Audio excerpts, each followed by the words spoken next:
Hello student, welcome है आपका हमारे यूट्यूब चैनल में। यह हमारी आबकारी प्रवर्तन सिपाही परीक्षा के लिए परीक्षा वाणी के रिवीजन की यह हमारी चौथी क्लास है। और इस क्लास में जो हम देखेंगे परीक्षा वाणी का एक क्विक रिवीजन करेंगे और काफ़ी हेल्पफुल होगी यह क्लास आपके लिए। और अगर आपने परीक्षा वाणी पहले से नहीं पढ़ी है तो इस पीडीएफ को टेलीग्राम चैनल पर हम डाल देंगे, वहाँ पर जाकर के आप डाउनलोड करके इसको बिल्कुल रट लीजिएगा। बहुत ज़्यादा महत्वपूर्ण है एक एक चीज़। आप जानते हैं परीक्षा वाणी सबसे महत्वपूर्ण बुक है। इससे ज़्यादा महत्वपूर्ण उत्तराखंड में कोई ऐसी बुक नहीं है जो इसका मुकाबला कर सके अभी एग्ज़ाम की दृष्टि से।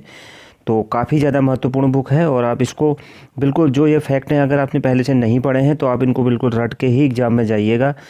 तो ज़रूरी नहीं आप इसी से रटें, आप अपनी बुक से भी इसको रट सकते हैं।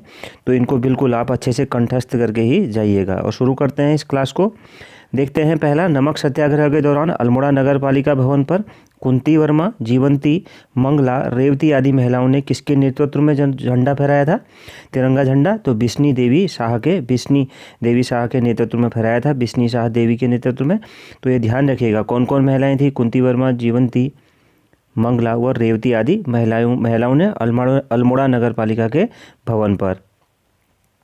आगे है 1932 में राज्य के किस महिला आंदोलनकारी को जिंदा या मुर्दा पकड़ने के आदेश जारी किया गया? तो कुंती वर्मा जी को जारी किया गया था जिंदा या मुर्दा पकड़ने का। कब? 1932। इसको जरूर याद रखिएगा।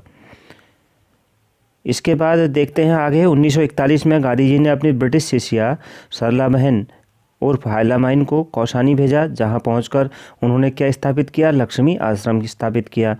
तो 1941 में भेजा था, यह बहुत महत्वपूर्ण डेट है, इसको आप ध्यान रखिएगा। 1941 में सरला बहन को भेजा और उन्होंने लक्ष्मी आश्रम की स्थापना करी थी कौसानी में।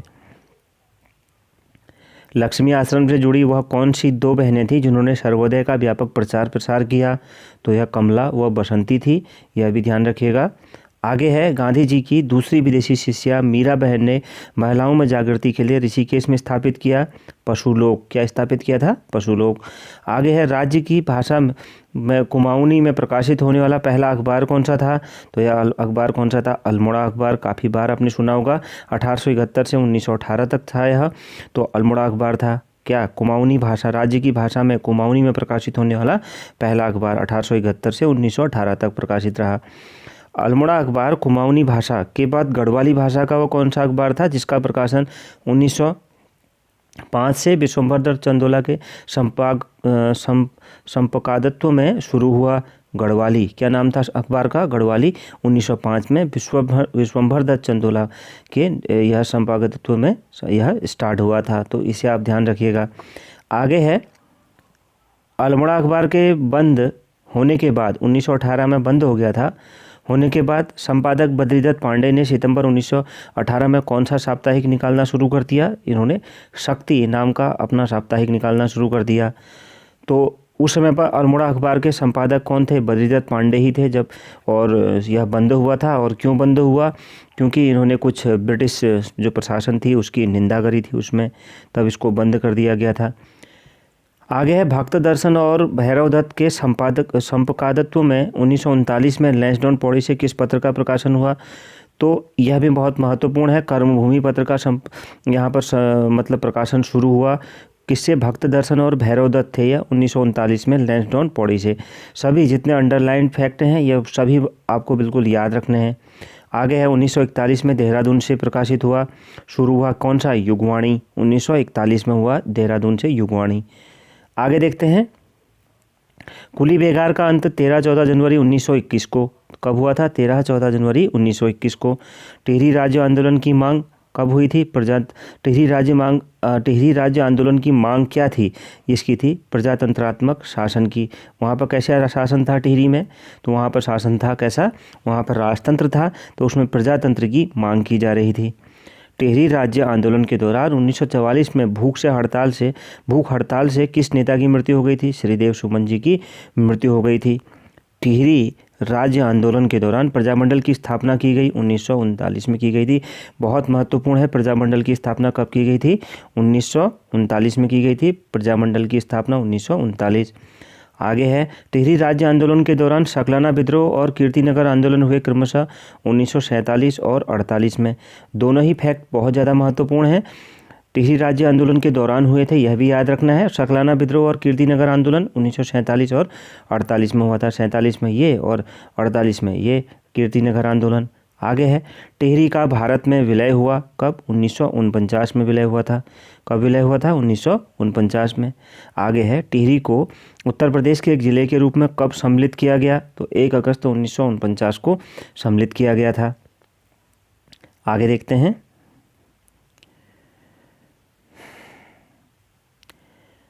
डोला पालकी आंदोलन संबंधित था शिल्पकारों दलितों से संबंधित था, तो इसे ध्यान रखिएगा।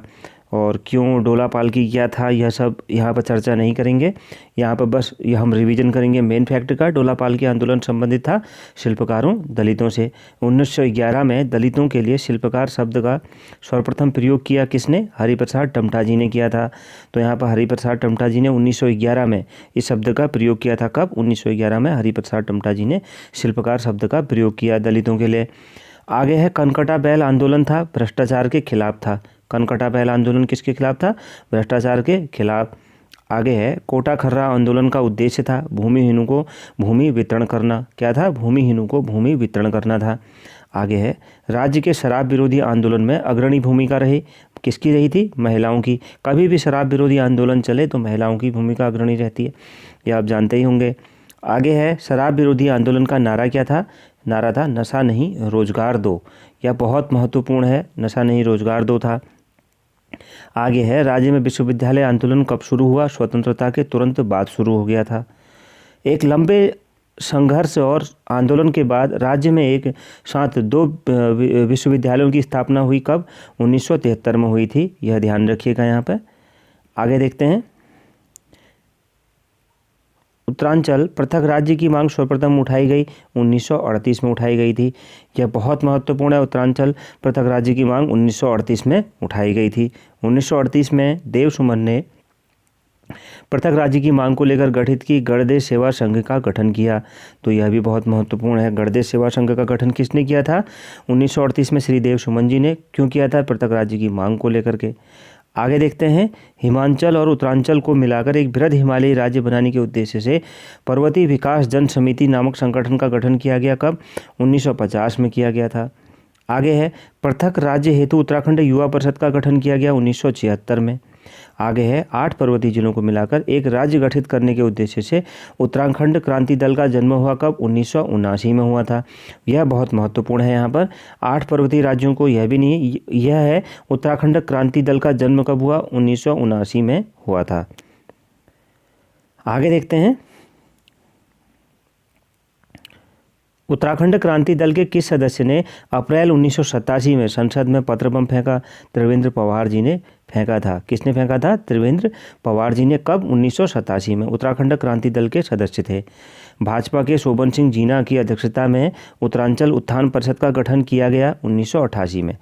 याद रखिएगा उत्तरांचल उत्थान परिषद का गठन 1988 में हुआ था और भाजपा के शोभन सिंह जीना की अध्यक्षता में हुआ था। आगे देखते हैं पृथक राज्य आंदोलन से संबंधित सभी संगठनों को मिलाकर उत्तरांचल संयुक्त संघर्ष समिति का गठन कब हुआ? 1989 में। हुआ क्या था? जितने भी पृथक राज्यों से संबंधित आंदोलन चल रहे थे, संगठन जो आंदोलन चला रहे थे, उन सबको एक कर दिया गया तथा उत्तरांचल संयुक्त संघर्ष समिति का गठन किया गया। कब? 1989 में। आगे बढ़ते हैं 1990 में उत्तराखंड क्रांति दल के विधायक के रूप में उत्तर प्रदेश विधानसभा में उत्तराखंड राज्य से संबंधित प्रथम प्रस्ताव किसने रखा? तो जसवंत सिंह बिष्ट जी ने रखा था। आपको याद हो गया 1990 में उत्तराखंड क्रांति दल के विधायक के रूप में उत्तर प्रदेश विधानसभा में रखा था, यह ध्यान रखिएगा, उत्तर प्रदेश विधानसभा में। आगे है पृथक उत्तराखंड राज्य को सर्वप्रथम किस राष्ट्रीय पार्टी ने अपने घोषणा पत्र में शामिल किया था? तो बीजेपी ने शामिल किया था, भाजपा ने, भारतीय जनता पार्टी ने किया था। आगे है 1992 में उत्तराखंड क्रांति दल द्वारा नए राज्य संबंधी जारी दस्तावेज में राजधानी बताया गया किसको? गैरसैंण चंद्रनगर को। कब? 1992 में उत्तराखंड क्रांति दल द्वारा राज्य संबंधी जारी दस्तावेज में राजधानी बताया गया किसको? गैरसैंण चंद्रनगर को। आगे देखते हैं 1993 में मुख्यमंत्री मुलायम सिंह यादव ने राज्य की संरचना और राजधानी पर विचार करने के लिए गठित की थी क्या? कौशिक समिति। यह ध्यान रखिएगा, क्या गठित की थी? कौशिक समिति। आगे देखते हैं कौशिक समिति ने अपनी रिपोर्ट 1994 में कहाँ राजधानी बनाने की सिफारिश की? कौशिक समिति ने, आप कई मतलब मॉडल पेपर्स में, प्रैक्टिस सेट में देख चुके होंगे इस प्रश्न को। कौशिक समिति ने अपनी रिपोर्ट 1994 में कहाँ राजधानी बनाने की सिफारिश की थी? गैरसैंण में की थी। कब की थी? 1994 में कौशिक समिति ने अपनी रिपोर्ट दी, उसमें गैरसैंण को राजधानी बनाओ कहा था। आगे देखते हैं। 1 सितंबर 1994 के खटीमा गोलीकांड को उत्तराखंड के इतिहास में जाना जाता है काला दिवस के रूप में। कब? 1 सितंबर 1994 को खटीमा गोलीकांड हुआ था। लाल किले की प्राचीर से किस प्रधानमंत्री ने सर्वप्रथम उत्तराखंड के गठन की घोषणा की? तो ये प्रधानमंत्री जी थे HD देवेगौड़ा जी। 15/8/1996 को उन्होंने यह घोषणा की। बहुत महत्वपूर्ण डेट है उत्तराखंड राज्य से के लिए यह। HD देवेगौड़ा जी ने 15/8/1996 को की थी। तो इस क्लास को यहीं पर समाप्त करते हैं। इसके आगे को नेक्स्ट क्लास में देखेंगे। कैसी लगी आपको क्लास ज़रूर बताइएगा। क्या आपके लिए हेल्पफुल हो रही है तो यह भी बताइएगा। मिलते हैं नेक्स्ट क्लास में। Thank you very much.